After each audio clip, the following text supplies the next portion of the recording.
આજે ગુરુ પૂર્ણિમા આપણી સંસ્કૃતિમાં પણ ગુરુ પરંપરાને મહત્વ આપવામાં આવ્યું છે અને ગુરુ પૂર્ણિમાએ દરેક જણ પોતપોતાના ગુરુ અથવા તો ગુરુ જેને કોઈ પણ સમાજના ગુરુ હોય એ આપણા ગુરુ સમજીને એમને પ્રણામ માટે જતા આવીએ છીએ। આજે અમે પણ અહીંયા ગુરુ પૂર્ણિમા નિમિત્તે દર્શન કરવા આવ્યા છીએ।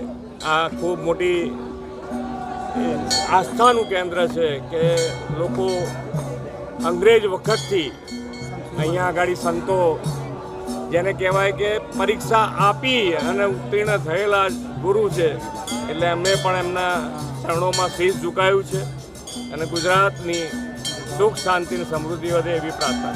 જય સચ્ચિદાનંદ।